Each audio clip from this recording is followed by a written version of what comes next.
الله الرحمن الرحيم. مباراة الزمالك وبيراميدز، الجولة رقم 20. المباراة كانت في استاد الدفاع الجوي. طبعا جمهور نادي الزمالك أو الوايت نايتس أعلن مقاطعة هذه المباراة نظرا لأنها في ملعب الدفاع الجوي اللي كان راح في الملعب ده 20 شهيد زملكاوي ربنا يرحمه، ودي نقطة تحترم. النقطة التانية، تعادل أشباه لاعبين مع فيريرا اللي بجد احنا قلناها كتير. هو خلاص ما عادش هيقدم جديد لنادي الزمالك، ما عادش هيقدم جديد لنادي الزمالك بالمساعدين بتوعه، كابتن أسامة نبيه والكابتن عبد المقصود والكابتن حسين ياسر المحمدي. وفي لقطة كده في الدقيقة حاجة و80 88 باين، كابتن عبد المقصود والكابتن نبيه قاعدين بيضحكوا. يا كباتن نادي الزمالك، بلاش مدربين نادي الزمالك، بدل ما تكونوا واقفين على الخط ومكهربين الدكة بتاعتكم في آخر 5 دقايق وتبينوا اللعيبة في الملعب إن إحنا قاعدين على نار، كان هيبقى في رجولة في الملعب. لكن أنا أصلا المدرب بتاعي قاعد عمال يضحك على الدكة، يبقى أنا هكون في الملعب راجل؟ لا، هكون بنتف زي شلبي. أنا مصمم على مصطفى شلبي في الملعب ليه؟ هو وسيف الجزيري. أنا مش فاهم، يعني أنا مش فاهم. برضه العقم بتاعكم موجود يا جدعان. احنا قلناها بدل مره واثنين وثلاثه، فيريرا مدرب كبير ومدرب محترم وياما فرح جمهور نادي الزمالك، ولكن الراجل عايز يمشي، الراجل ما عادش عايز يقعد في النادي، الراجل عايز فلوسه. يبقى خلاص ليه سايبه لحد دلوقتي؟ انا مش عارف. الراجل ما عادش بيقدم لي جديد. عمر جابر مش في الملعب، بلعب بشلبي والجزيري. عمر جابر موجود بلعبه. انا يعني انتوا فاهمين لما يكون لاعب مش كويس لا يعني بطفحكم عشان المال اشوفكم في الملعب. هو ده اللي احنا بنشوفه، رغم ان المباراه خلصت تعادل وكان في ند في الملعب بين الفرقتين وكل فرقه محافظه على نفسها. والصراحه مكسب المباراه محمد صبحي في حراسه المرمى. اتمنى ان يلعب ماتش الترجي، مش يبقى في عقم ولعب عواد ماتش الترجي. طب انت شبانه ما لعبتش بيه النهارده ليه؟ كتجربه. انا عايز ماتش الترجي، انا عايز اكسبه، مش عايز غلطه من مدافع. عبد النهارده عمل غلطه كارثه، لو كان ابراهيم عادل استغلها كانت دخل الجول، ولو ما كانش صبحي واقف في تركيزه كانت برضه دخل الجول. فيعني في حاجات كتير غلط. هقول التشكيله ونرجع تاني. الزمالك لعب النهارده بخطه 4-3-3. 4-3-3. محمد صبحي في حراسه المرمى، قدامه عبد الغني وحسام عبد المجيد، محمد عبد الشافي وحمزه المسلوسي. نص الملعب ثلاثي، نبيل عماد دونجا، سيف فاروق جعفر، محمد اشرف رؤى، زيزو، شلبي، الجزيري. وزي ما شلبي المفروض يقعد، لا، زيزو محتاج قرصة ودن. انا فكرت انا هنزل نيمار بدل زيزو. يعني انا عايز اقرص ودن اللعيبه، في لعيبه كتير المفروض يتقرص ودنها في الملعب زي ما بقرص ودن عواد بصبحي. المفروض زيزو اقرص ودنه بالحاج، بيوسف اسامه نبيه، بنيمار. ولكن انا مش فاهم ليه. الجزيري كده كفايه. انا عندي بره ناصر منسي، والمناسبه كان عندي حسام اشرف اللي انا طلعته على البنك الاهلي، وبالمناسبه انا عندي سامسون. هو انا مش بقول سامسون احسن من الجزيري، يعني مش بقول ان هو احسن، ولكن انا عندي له بديل.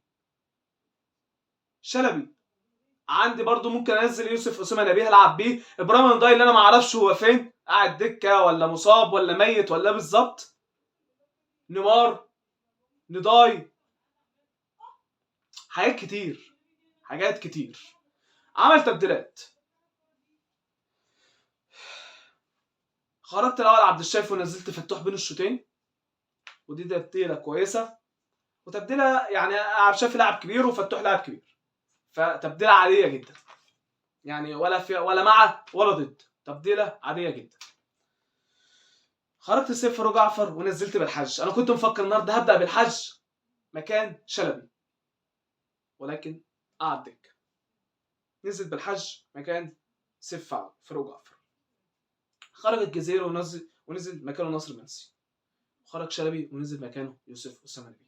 لسه تبديله. انا كنت مفكر سايبها هيخرج زيزو وينزل نيمار، هيخرج مثلا نبيل عماد دونجا وينزل عبد الغني نص ملعب ويلعب بشلبي. انا فكر يعني انت فكر عندك كام حل؟ ان انا بنزل شبانه ان هو ياخد خبره قبل ماتش الترجي لو احتاجته، او ان انا اقرص ودني زيزو بنيمار، ولكن انا قلت لكم هو فريرا عايز يمشي وخلاص. بجد مع احترامي للجميع كده كفايه على الجهاز ده، بجد كده كفايه على الجهاز ده. يا اما اجيب جهاز مؤقت. هو انا كده مش عارف امشي حد غير بعد ماتش الترجي. واللي انا شفته النهارده يعني انا ما عنديش تفاؤل هكسب الترجي، ولكن انا سايبها ربنا سبحانه وتعالى ثم اشباه اللاعبين. فهعدي ماتش الترجي وبعد كده نبقى نتكلم نمشي فريرة ولا لا. ولكن احنا هنسكت وهنحط جزمه في بقنا لحد ماتش الترجي يعدي، لان ماتش الترجي انت لا غبار عن المكسب. انت لو ما كسبتش، لو تعادلت خلاص كده مع السلامه. وما تقوليش انت عندك امل، وما تفكرش انت يبقى عندك امل لو تعادلت مع الترجي. انت مكسبك الوحيد انك تكسب الترجي، يبقى عندك امل، بقى عندك 4 بونت. تبدا بقى تفكر بقى المريخ هيعمل ايه مع شباب بلوزداد، ثم انت هتعمل ايه في بلوزداد. وبالمناسبه ماتش شباب بلوزداد مش هتلعب في الجزائر، هتلعب خارج حدود الجزائر. وديت من ضمن المكاسب ان الجمهور شباب بلوزداد مؤثر في ملعبه. ده هتفرق جدا مع لعيبه نادي الزمالك، ان شباب بلوزداد هيبقى جمهوره قليل او ممكن يكون بدون جمهور على حسب النظام. ولكن ده مكسب كبير جدا لنادي الزمالك في ماتش شباب بلوزداد. ثم عندك المريخ على ارضك اخر مباراه، واخر مباراه ديت يعني هيبقى الترجي بيلعب شباب بلوزداد. ممكن زي ما حصلت من سنتين الترجي برضه لما تعاون ممكن تحصل هذه السنه. ولكن شفتوا انا بقيت حاطط امل على فرق تانية ازاي.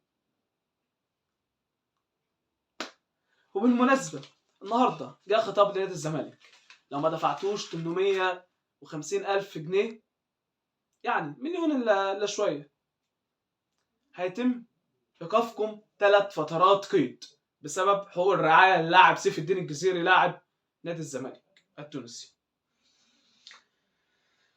في خبر طلع من مصادر من جوه نادي الزمالك، ولكن انا مش قادر اقول هي حقيقيه ولا لا، ان سيف الدين الجزيري قال ان هو هيدفع هذه الغرامه لحين نادي الزمالك بقى يديها له، ما اعرفش.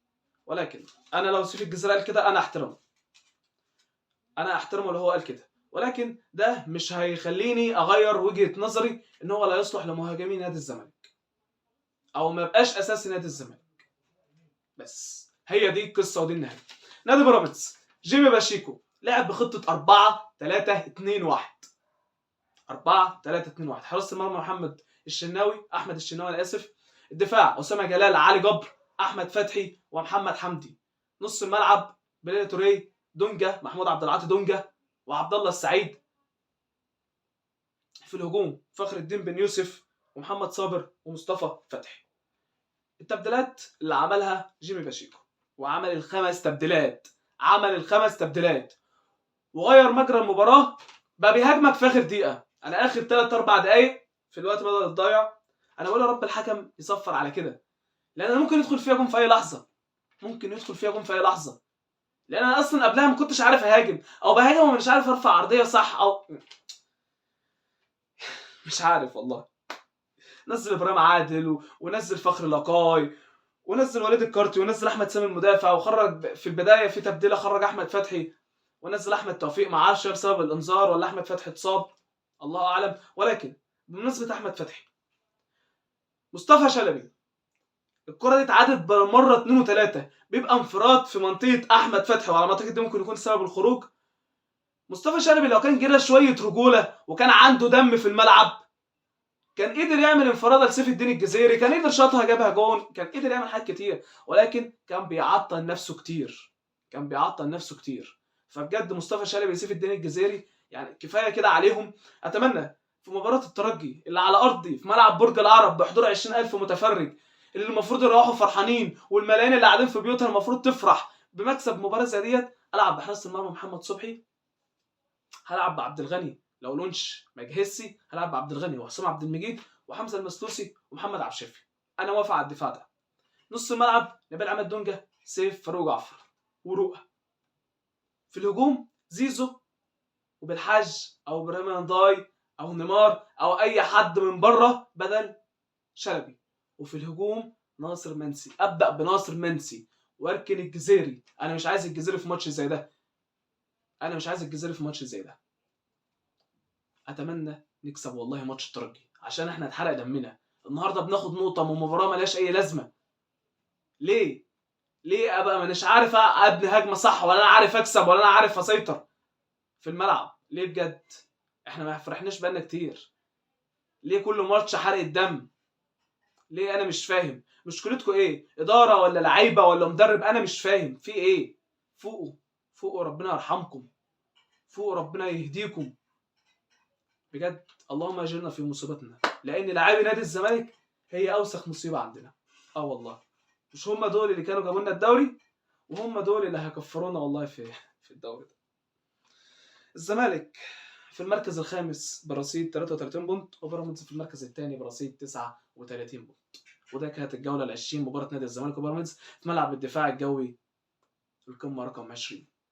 اتمنى من الله ان احنا نكسب ماتش الترجي، ويكون عند لعيبتنا دم، ويكون عند المدرب دم، ويمشي لو هو عايز يمشي، او لو مشكلته حاجه تانية يطلع يقول، لان احنا بجد اتحرق دم.